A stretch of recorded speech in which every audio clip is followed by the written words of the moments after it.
Good morning, praise the lord. Blessing for nation મિનિસ્ટ્રીથી હું આપનો ભાઈ સેમ ક્રિશ્ચન. ઈશ્વર પિતાએ આજે આપણને આપેલા આજના એક નવા સુંદર દિવસે આપને પ્રભુ ઈસુ ખ્રિસ્તના નામમાં પ્રેમી સલામ પાઠવું છું.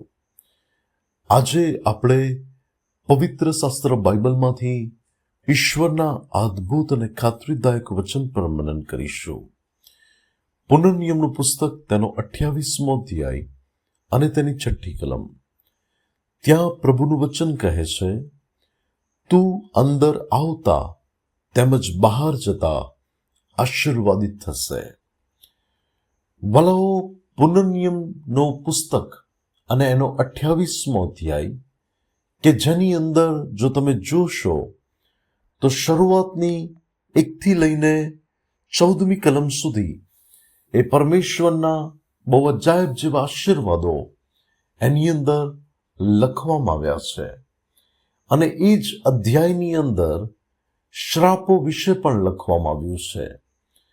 પરંતુ આ આશીર્વાદો ક્યારે આવશે અને શ્રાપ કઈ પરિસ્થિતિમાં માણસના જીવનમાં કાર્ય કરશે એનું પણ વર્ણન એ જ અધ્યાયની અંદર કરવામાં આવ્યું છે. અને આજનું વચન કહે છે કે તું અંદર જતા તેમજ બહાર જતા આશીર્વાદિત થશે. હિન્દી અનુવાદમાં લખ્યું છે, ધન્ય હો તું ભીતર આતે સમય और ધન્ય હો તું બહાર જાતે સમય. એટલે કે ઘરની અંદર જ્યારે તું આવશે ત્યારે તું આશીર્વાદિત થશે અને જ્યારે તું ઘરની બહાર નીકળશે ત્યારે પણ તું આશીર્વાદિત થશે.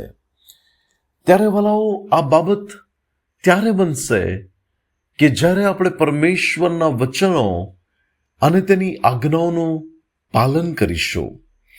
જ્યારે આપણે ખંતથી પ્રભુની બાબતો જે તેમણે કહી છે તેનું આપણે પાલન કરીશું.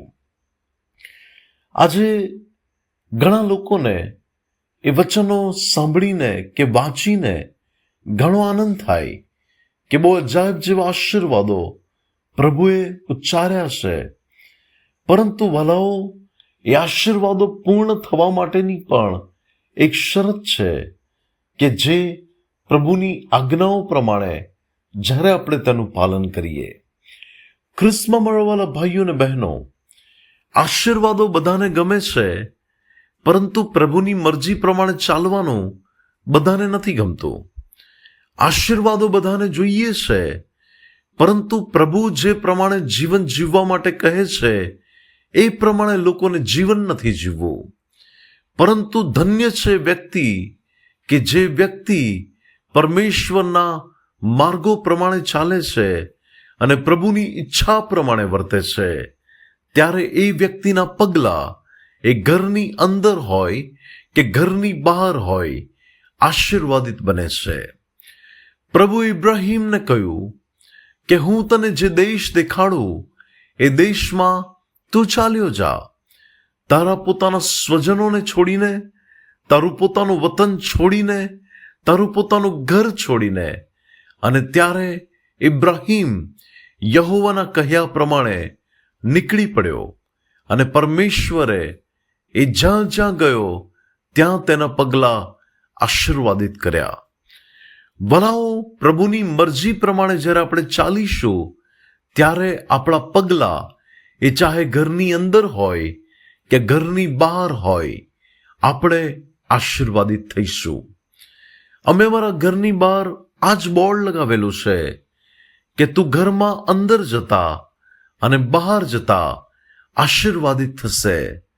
પરંતુ હું એ પણ જાણું છું કે આશીર્વાદનું ઝરણું જો પ્રભુ ઈસુ છે અને આશીર્વાદો પરમેશ્વર તરફથી છે, ત્યારે એ આશીર્વાદોની પરિપૂર્ણતા પણ એ બાબતો સાથે જોડાયેલી છે કે આપણે પ્રભુની ઈચ્છા પ્રમાણે જીવન જીવીએ છે કે નહીં, પ્રભુને ગમે છે એવા કામો કરીએ છે કે નહીં.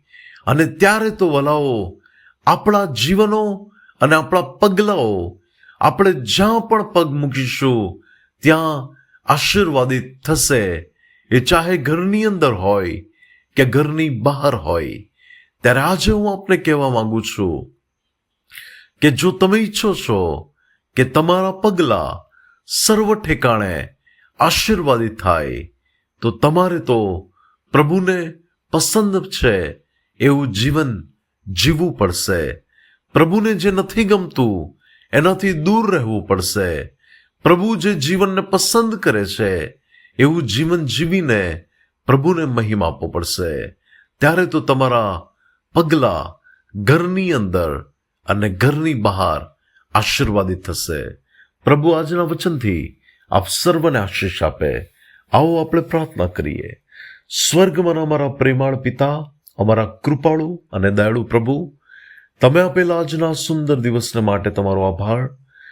પ્રભુ પરમેશ્વર પિતા, મારી પ્રાર્થના છે કે તમે અમને એક આશીર્વાદિત જીવન જીવવાને માટે સહાય કરો, કૃપા આપો. ઈશ્વર પિતા, મારી પ્રાર્થના છે કે અમારા પગલાં ઘરની અંદર અને ઘરની બહાર આશીર્વાદિત થાય, ત્યારે એ પ્રમાણેનું જીવન જીવવાને માટે તમે એમને સહાય કરો. પ્રભુ ઈસુના નામે માંગીએ છીએ. Amen. May God bless you. Have a blessed day. શાલોમ. વલાઓ, જુલાઈ મહિનાની બ્લેસિંગ ફોર નેશન મિનિસ્ટ્રીની જે આધ્યાત્મિક, શૈક્ષણિક અને સામાજિક સેવાઓ છે, એ સેવાઓમાં અમને મદદરૂપ બનવાને માટે આપ આ સેવાને તમારો બહુમૂલ્ય સહયોગ આપી શકો છો. ફૂલ લઈને ફૂલની પાખડીનો સહયોગ પણ અમે આ સેવાઓમાં આવકારીએ છીએ. પ્રભુ આપ સર્વને આશીષ આપે. તમે અમારો સંપર્ક કરી શકો છો. અમારો નંબર છે 9974754546. God bless you. Praise the lord. શાલોમ.